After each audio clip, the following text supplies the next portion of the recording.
Vengeance. Last year, I shared with you the story of forgiveness between us as relayed to me by the matchmakers. It was a gripping tale that had kept me captivated for some time. The details of the story gradually faded from my memory, and I might have never recalled it if not for a fortuitous event. This year, our family is marked by several significant anniversaries, and the festivities commenced with the 65th birthday celebration of our matchmaker, Andrei Sergeyevich, who happens to be the father of my son's wife. Initially, his birthday extravaganza was planned to be grand, but circumstances changed, and the celebration was split into 2 days. On the second day, Andrew, being a professor, desired a more intimate gathering with close family members at home. That day, we were invited to the capital and traveled there with my wife, son, daughter-in-law, and grandchildren in my car. Upon our arrival, we were greeted warmly by the joyful hosts, and the air was filled with the enticing aromas of meat dishes emanating from the room.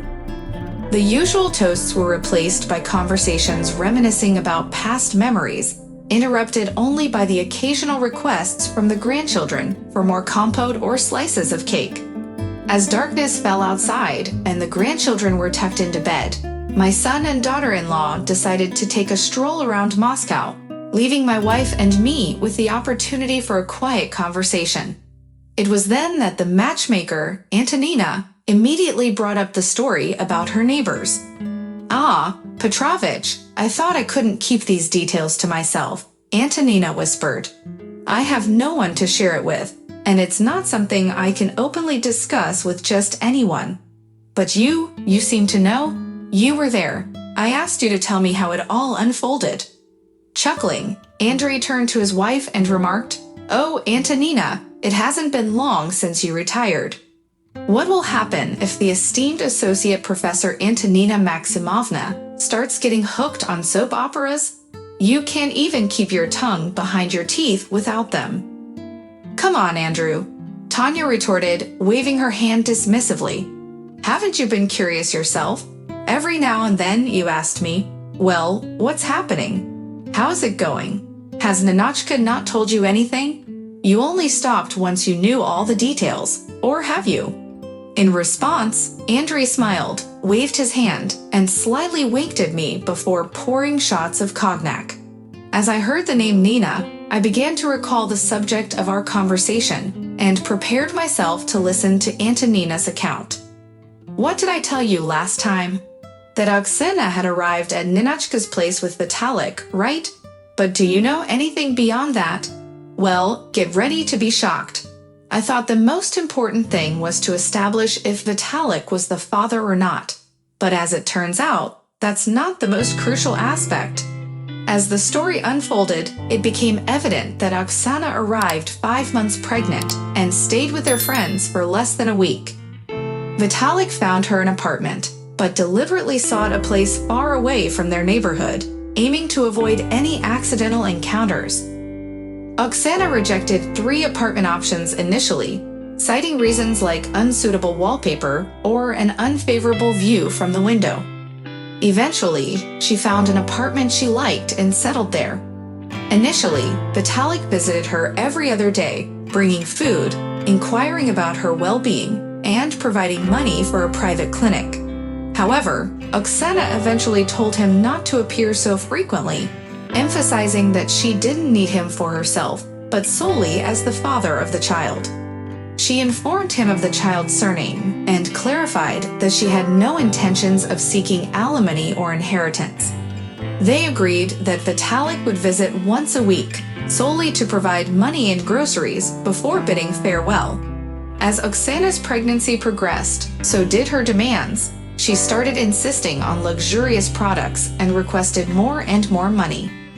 Everyone was apprehensive about potential scandals at the institute where Vitalik worked and dreaded any public confrontations with the neighbors.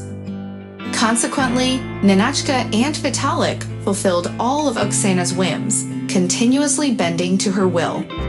Almost forgetting to mention, about a month later, Vitalik discovered men's belongings in the rented apartment during one of his visits. At first, he pretended not to notice, But during a subsequent visit, he couldn't contain himself and asked who was living in the apartment he had rented. "What, old man? Do you expect me to live the rest of my life alone? I'm only 30, not 60. I'm still in my prime and want to experience a woman's happiness. It's not my fault you got me pregnant, or do you suggest I live with you?" Oksana retorted angrily. No, I was just asking. What should I tell the owners of the apartment if they ask?" Vitalik attempted to justify himself. "And what should you tell them? You pay rent, don't you? You pay. What else do they want? Let half of China live here." Oksana stubbornly stood her ground. Vitalik discussed this conversation with Ninotchka, who responded, "Maybe this man is the father of the child. Let's be patient, Vitalik. Wait until the delivery, and then a DNA test will reveal everything, allowing us to decide." Ninotchka fervently hoped that the baby was not Vitalik's. Interestingly, Vitalik never encountered this man whose belongings were in the apartment during his visits to Oksana. It seemed as if the man intentionally stayed away to avoid being seen. This was how they lived for 4 months, though lived might be too generous of a term. Vitalik and Ninotchka were constantly on edge, concealing their daughter from prying eyes due to their fear of shame. Ninotchka even lost weight, and Vitalik appeared to shrink in stature.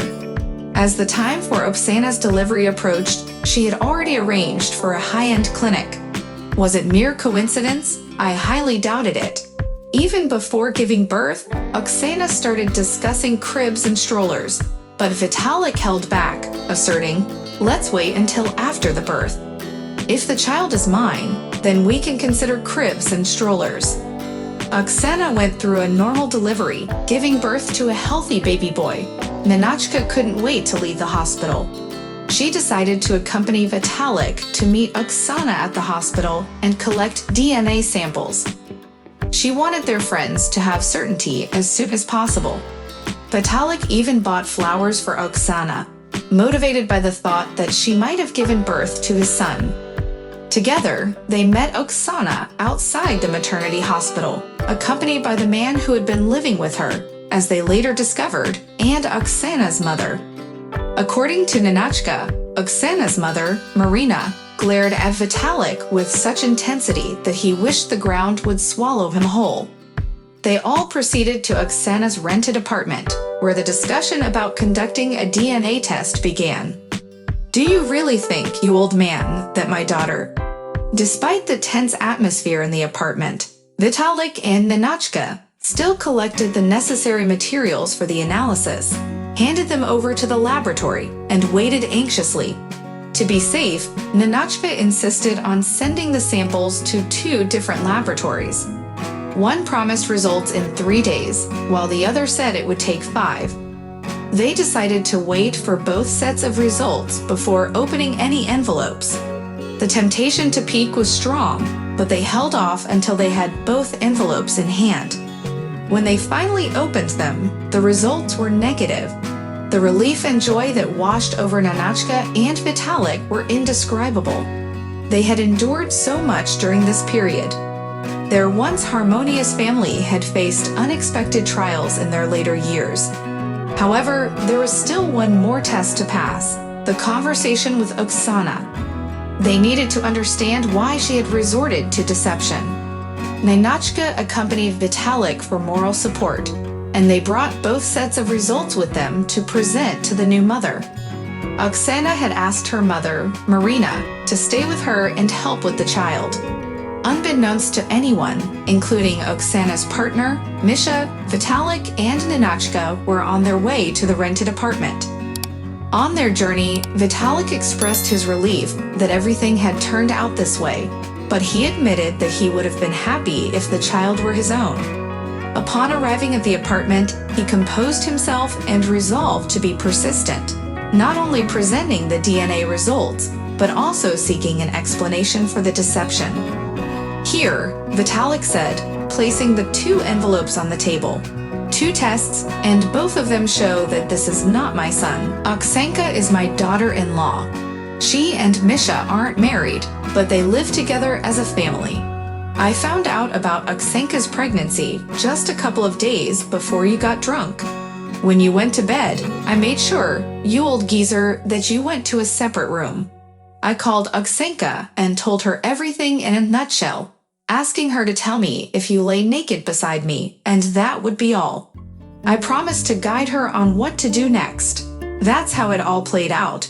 We waited until her belly grew, and then I sent my daughter-in-law to you so that she could have a normal delivery without needing anything from you. I forced Misha to move to the capital with Oksana, hoping that my son would find a good job and they would have a better life than mine. I thought the tests would show your kinship, and then you would spare no expense or inheritance for your son. At worst, I was ready to accept that he wasn't my son but your grandson. It was a desperate measure. So, Vitaly Sergeyevich, meet your son after 32 years, at the very least. I heard you rushed to the capital, but who knew you had climbed so high there? What nonsense, Vitalik protested. What son? What 32 years? I don't understand any of this. You still claim not to remember 1988, Marina sarcastically replied. I was a graduate student, and so were you. It was New Year's Eve at the dormitory. Do you remember? No, I don't remember, Vitalik responded calmly. In '88, I had already been married for over 10 years, and I had finished being a graduate student long ago. I can't even recall the exact dates. From November '87 to February '90, I was on an exchange program at a university in Poland. During that time, I never even returned home. And the incident you're referring to, which city did it happen in? In Yekaterinburg, Marina answered, a bit confused. Well, Marina, Vitalik said with a smile. I only visited Yekaterinburg for the first time in the mid-90s. Before that, I had never been there. I was born and raised in Moscow. It seems you've mistaken me for someone else. You're Svetlov, aren't you? Svetlov. Vitaly Sergeyevich. That's me. How can this be? Marina asked, her despair evident. I don't know how, but the facts are clear. I suffered because of the mistakes made by my namesake. Vitalik finally calmed down and summed up. According to Ninotchka, an oppressive silence filled the room. No one knew what to say or how to proceed.